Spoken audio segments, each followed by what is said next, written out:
अस्सलाम वालेकुम स्टूडेंट्स, उम्मीद है आप सब खैरियत से होंगे। तो आज क्लास 9 का चैप्टर नंबर 2 स्टार्ट करेंगे, जिसमें सबसे पहले जो हमारा है वो डेफिनेशंस हम डिस्कस करेंगे आज। तो पेज नंबर 34 ये आपको शो हो रहा है। रियल नंबर्स में बहुत सी चीज़ें आ जाती हैं, जैसे नेचुरल नंबर्स आ जाते हैं जिनको हम काउंटिंग नंबर्स भी कहते हैं और पॉजिटिव इंटीजर्स भी कहते हैं, होल नंबर्स, इंटीजर्स। फिर अब हम इनको डिस्कस कर रहे हैं कि नेचुरल नंबर्स कौन से नंबर्स होते हैं।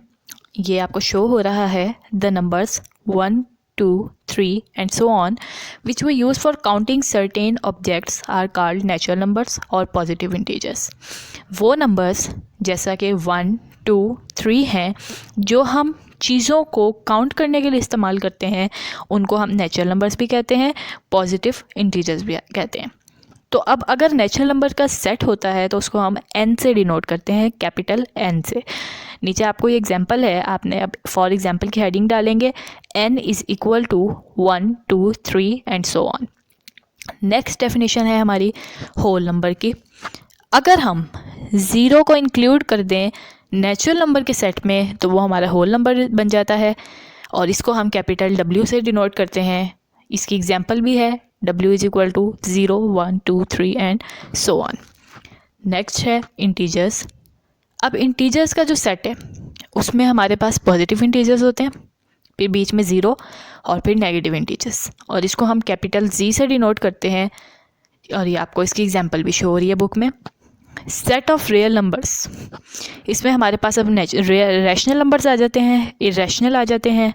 और अगर हम इन दोनों का यूनियन कर लें, इन दोनों को इकट्ठा कर लें, यानी जो अब रैशनल हैं और इरेशनल हैं इनको अगर हम इकट्ठा कर लें तो वो हमारे पास रियल नंबर्स बन जाते हैं। इनको हम R से डिनोट करते हैं। अब रैशनल नंबर कौन से नंबर्स होते हैं?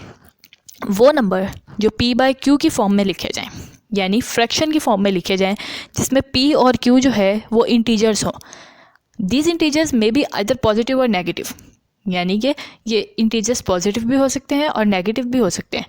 लेकिन इसकी एक शर्त ये है कि Q जो है वो ज़ीरो नहीं होना चाहिए। तो हमारे रैशनल नंबर्स कहलाएंगे। इसके सेट को हम डिनोट करते हैं कैपिटल Q से। इसकी जो हम कहते हैं कि इसको हम सेट की इस फॉर्म में भी लिख सकते हैं, P/Q। आगे ये आपकी P और Q जो है इसमें इंटीजर्स होंगे and Q is not equal to zero होगा।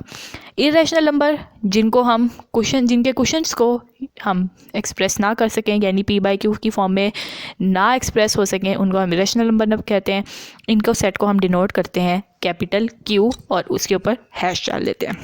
ठीक है, अब इसका x belongs to x is not equal to P/Q, P and Q belongs to integers and Q is not equal to 0। इसमें अंडर रूट वाली आ जाती है, हमारे पास पाई का साइन आ जाता है, या कोई दूसरे साइंस जो होते हैं वो सारे हमारे पास इसमें इंक्लूड हो जाते हैं।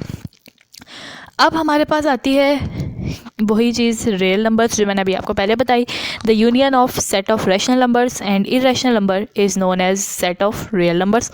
It is denoted by capital Q such that Q is equal to R is equal to Q union Q dash. तो ये हमारे पास डेफिनेशंस थी। अब नेक्स्ट डेफिनेशंस जो हैं वो हमारी हैं रेशनल नंबर्स की, जो आगे 2 टाइप्स हैं, यानी टर्मिनेटिंग एंड रेकरिंग। टर्मिनेटिंग कौन सी होती हैं? जिनको जब हम डिवाइड करें, जिस फ्रैक्शन को हम डिवाइड करके डेसिमल में लाएं और वो जो है इतने डिजिट्स हों उसमें कि हम जिनको काउंट कर सकें। लाइक 2/5 है हमारे पास, इसको जब हम डिवाइड करते हैं 2 डिवाइडेड बाय 5 करते हैं तो 0.4 आंसर आता है और इन डिजिट्स को हम काउंट भी कर सकते हैं।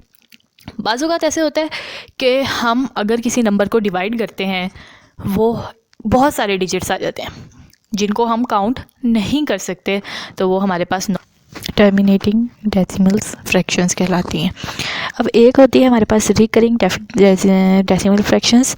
जब हम उनको आपस में डिवाइड करते हैं फ्रैक्शन को, तो वो एक तरतीब के साथ जो है वो डिवाइड हो रही होती हैं, जिनको हम क्या कहते हैं? Recurring fractions. तो अब हमने इन्हीं में से बताना है कि रैशनल कौन सी है और इरेशनल कौन सी है। जो हम ये डेफिनेशंस जो हैं वो डिस्कस कर चुके हैं। तो रैशनल कौन सी थी? P/Q की फॉर्म में, और इरेशनल कौन सी थी? जो P/Q की फॉर्म में नहीं थी। तो अब हमारा फर्स्ट क्वेश्चन जो है √3, ये इरेशनल है क्योंकि पी बाई क्यू की फॉर्म में नहीं है। 1/6 हमारा रैशनल है, इसके आगे रैशनल लिख देंगे क्योंकि ये पी बाई क्यू की फॉर्म में है। पाई का साइन है ये, तो ये भी इरेशनल है क्योंकि पी बाई क्यू की फॉर्म में नहीं है। नेक्स्ट हमारे पास है रैशनल, और फिर जो है पॉइंट वाला ये भी हमारे पास रैशनल में ही होता है, तो अंडर रूट वाला इरेशनल में आ गया क्योंकि 100 इसके नीचे लगा देते हैं पॉइंट को ख़त्म करने के लिए। अब है कन्वर्ट इनटू डेसिमल्स, इनको सिंपली आपस में डिवाइड करना है। 17 divided by 25 is equal to हमारा आंसर जो है वो आएगा 0.68। इसी तरह 19/4 जो है 19 divided by 4 is equal to 4.75। 57 divided by 8 is equal to 7.125। 205 divided by 8 is equal to 11.389। 5 divided by 8 is equal to 0.625। अब नंबर लाइंस पे किस तरह से हम रिप्रेजेंट करते हैं ये भी आप समझ लीजिए। हमने इनको जो है डिवाइड करना है, हम -4 को डिवाइड करेंगे 5 पे तो हमारा आंसर आएगा माइनस में ही आएगा क्योंकि ये साइन साथ माइनस का है। अगर माइनस में होगा तो हमारा आंसर माइनस में ही आ जाएगा, -0.8 आ गया। अब हम एक नंबर लाइन रिप्रेजेंट करेंगे, बीच में हमारा जो है 0 होगा, 1 जितना हम 1 अगर प्लस में लिखेंगे, जितने डिजिट्स हम प्लस वाली साइड पे लिखेंगे उतने ही हम नेगेटिव वाली साइड पे लिखेंगे। अब मैंने यहाँ पे जो है +2 तक ले लिया। अब मैं दूसरी तरफ नेगेटिव भी जो लूँगी वो भी जो है 2 तक ही लूँगी, -1। और अब ये इसको मैं जो है सेंटीमीटर्स में डिवाइड करके मज़ीद इसको कर दिया। अब मेरा है -0.8, तो अब मैं माइनस वाली साइड पे आके 0.8 में आ जाऊँगी। जैसे स्केल से हम मेजर कर सकते हैं, करती हैं बिल्कुल उसी तरह से, तो ये -0.8। इसी तरह से अब अगला जो है हमारा है इसको, और आप 0.8 नहीं लिखेंगे, इसको आप -4/5। अब हमारे बाकी नेक्स्ट भी जो हैं ये भी इसी तरह से हो जाएंगे। 4 2 8 और 3 11/4 आ गया। इसको भी इसी तरह से नंबर लाइन इसकी शो कर देंगे हम, जैसे ऊपर की है √5। कैलकुलेटर पे √5 लिख के इसको भी बिल्कुल उसी तरह से आपने शो कर देनी है। 2.24 है तो नंबर लाइन शो करके उसको 2.24 की लगा के उसको आप तकरीबन 2.2 की ही लगा दें। अब हमारे पास है ये क्वेश्चन नंबर 6। इसमें हमने सबसे पहले करना है let x is equal to 0.5। इसकी जो ऊपर बार है उसको ख़त्म करेंगे तो 5 रिपीट होता जाएगा। इसको नाम दे देते हैं हम इक्वेशन 1। नेक्स्ट, अगर पॉइंट के बाद एक डिजिट है तो उसको हम 10 से मल्टीप्लाई करेंगे, 2 हैं तो 100 से करेंगे, 3 हैं तो 1000 से करेंगे। जितने डिजिट्स होंगे 1 के साथ उतने 0 लगा देंगे। तो इसमें हम 100 से करेंगे क्योंकि 2 हैं। तो अब इसको 10 को x से मल्टीप्लाई करेंगे तो 10x आ जाएगा। 0.555 को मल्टीप्लाई करेंगे 10 से तो 5.555 आ जाएगा। अब हम क्या करेंगे, इसको इक्वेशन 2 का नाम दे देंगे। अब हमने सब्ट्रैक्ट करना है, इक्वेशन 2 में से 1 को करेंगे। इक्वेशन 1 फ्रॉम लगा दिया है तो बाद वाली वैल्यू पहले आ जाएगी। बाद वाली इक्वेशन जो हमारी है तो 10x - x is equal to 5.555 and so on, -0.555 and so on. इसी तरह से 9x आ गया और यहाँ पे हमारे पास 5 आ गया है तो x इज़ इक्वल टू 5/9 आ गया है। ये आंसर है, बिल्कुल सेम इज़ इट इज़ ये हमारा होगा। इसमें बस हमने 100 से मल्टीप्लाई करना है। Let x is equal to 0.67 bar, x is equal to 0.676767 आगे इसी तरह। इक्वेशन 1 का नाम दे देंगे इसको भी, मल्टीप्लाइंग इक्वेशन 1/100। अब इसको 100 करेंगे क्योंकि हमारे पास यहाँ पे 2 डिजिट्स हैं पॉइंट के बाद, तो 100 से करेंगे। अब इसको जब करेंगे हम तो 100x आ जाएगा इधर, multiply x is equal to 100 multiply by 0.6767 and so on आगे चलता जाएगा। तो 100x is equal to 67.6767 so on. इसको इक्वेशन नंबर 2 का नाम दे दिया, ठीक है, जिस तरह पहले क्वेश्चन में दिया था।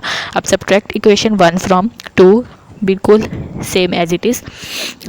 अब क्या करेंगे, 100x - x is equal to 67.6767 minus 0.6767 so on.